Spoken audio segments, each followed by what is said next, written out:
Hello student. जैसा कि हम डे बाय डे भी पढ़ते हुए चल रहे हैं, हमने स्क्वायर और स्क्वायर रूट पढ़ चुके हैं, जो आप चैनल पर जाकर पिछली वीडियो देख सकते हैं। अब आगे जैसा कि हमने कल बोला था कि क्यूब पढ़ेंगे, तो आज क्यूब पढ़ना स्टार्ट करते हैं। आज का नया टॉपिक, और क्यूब का मतलब होता है घन। इसका अर्थ क्या निकलता है? घन।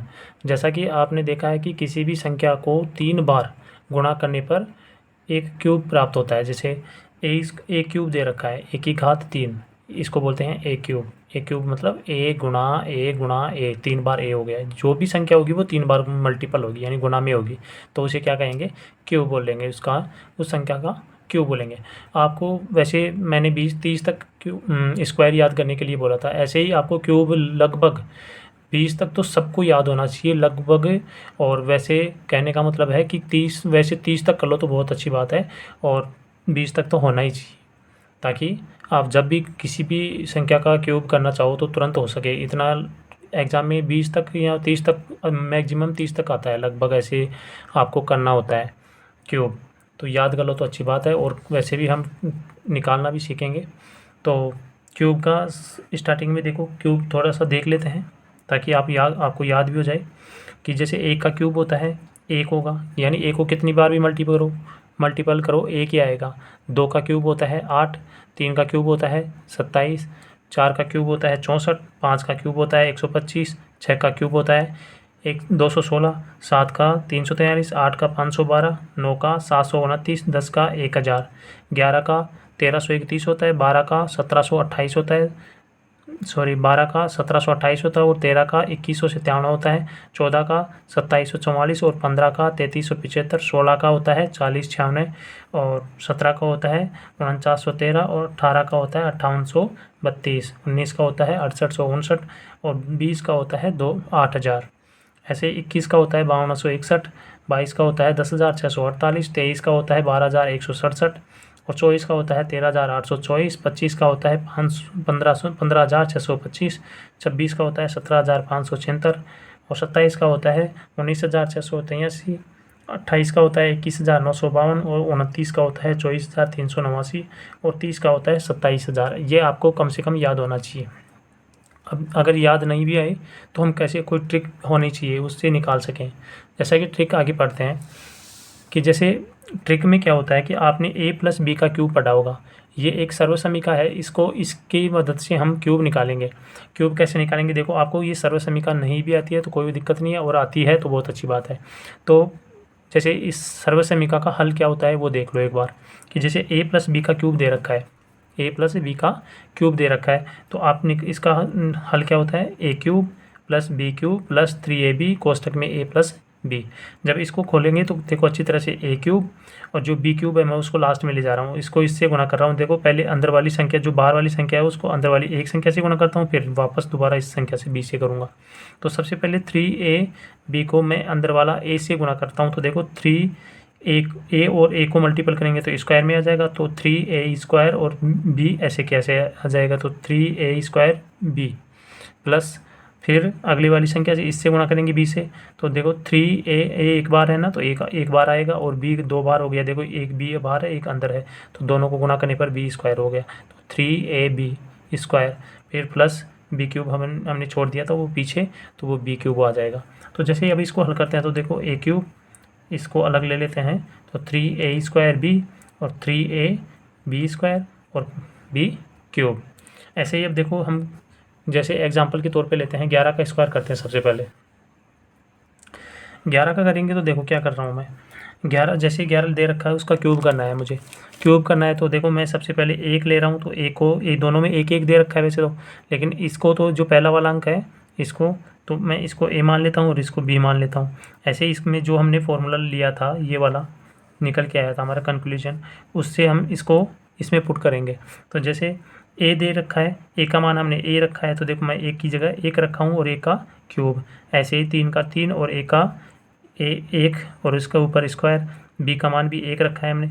ऐसे ही देखो 3, ए का मान ए, बी का मान एक, और इसका स्क्वायर, और बी का मान क्यूब। ये लेने के बाद में देखो हल कर रहे हैं। ए का क्यूब होता है 1, 3 एक का क्यूब, एक का स्क्वायर एक होता है, गुणा में एक, दो, देखो 3 एकम 3, 3 एकम 3, तो 3 निकल के है। ऐसे ही 3 एकम 3, 3 एकम 3 और एक का एक, तो एक यानी 11 का क्यूब कितना होता है 1331, जो हमने पहले भी पढ़ा है, अभी थोड़ी देर पहले देखा था 1331। ऐसे ही एग्जांपल लेते हैं, जैसे 13 का कर रहा हूँ मैं।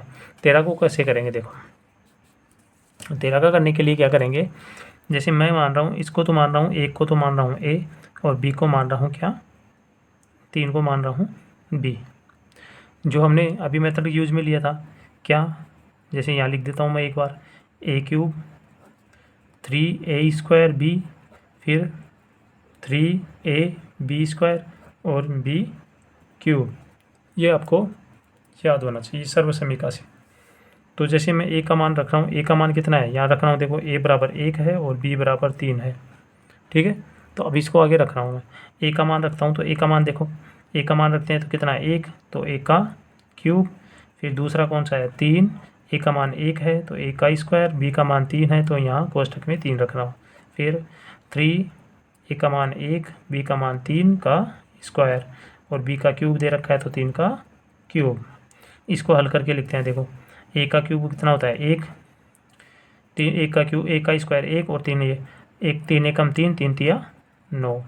ऐसे अगले वाले ले लो, 3 एकम 3 और यहाँ हो गया 3 तिया 9 का, 9 हो गया स्क्वायर का, तो 3 तिया 9, 9 ती 27। ऐसे ही यहाँ 3 का क्यूब कितना होता है, अभी हमने याद किया था 27। अब क्या करना है आपको, इसे आगे आपको क्या करना है, इनमें एक एक अंक रखना है और लास्ट वाली संख्या जो जितनी पूरी है वो ऐसे कैसे रखनी है। जिसमें इधर से ले रहा हूँ कि इसका 7 लेना है, तो मैं यहाँ ले रहा हूँ 7, कितना लिया 7। अभी इसका 2 बच गया, वो अगली वाली संख्या यानी जो 27 दे रखी है उसमें जोड़ दो। इसमें जोड़ेंगे तो देखो 27 और 2 कितना होता है 29, 29 का कितना लिया मैंने 9, फिर ये 2 बच गया, फिर अगली वाले में जोड़ दो, 9 और 2 कितना होता है 11, 11 का ये 1 कितना बच गया 1, 1 को मैं इसमें जोड़ रहा हूँ देखो प्लस में, तो 1 रे कितना हो गया 2, तो कितना निकल के आया 2197। कितना निकल के आया, 13 का स्क्वायर कितना निकल के आया 2197, जो हमने पहले भी अभी थोड़ी देर पहले देखा था।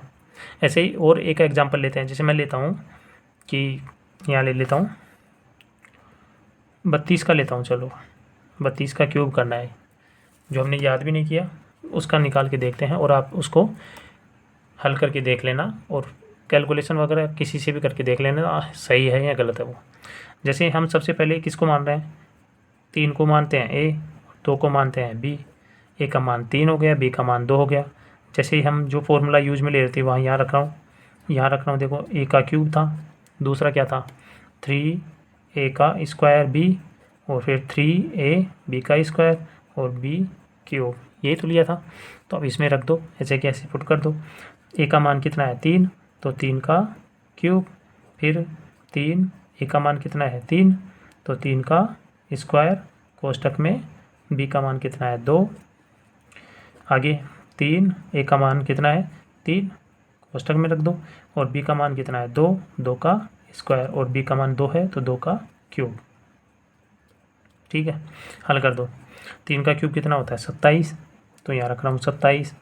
आगे लिखो इसको, देखो 3, 3 तिया 9 और गुना 2, फिर इसको ले लो 3 गुना 3 गुना 2 दूनी 4, और 3, 2 का क्यूब कितना होता है 8। वापस लिखो इसको 27, 9 दूनी 18 और 18 तिया 54। आगे ऐसे 3 तिया 9, 9 चौक 36। अगले वाला अंक कितना है 8। अब एक एक अंक लेना है और लास्ट वाला अंक जितने भी हैं उसको एक साथ रख देना, जोड़ के जो भी आए उसको 8 का 8, या लेना है 6, बच गए 3, इसमें जोड़ दो, 54 और 3 57, 57 का 7, बच गए 5, 5 के इसमें जोड़ दो, तो 5 जोड़ेंगे तो कितना हो गया 32, 32 के 32 कितना निकल के आया 32,768। ऐसे ही आप और भी संख्या लेके उसका इसको क्यूब निकाल सकते हो ताकि कैलकुलेशन और भी स्पीड हो। तो आज के लिए इतना ही, और अगली वाली कक्षा में अगली कक्षा में पढ़ेंगे। तो आज के लिए इतना ही, धन्यवाद।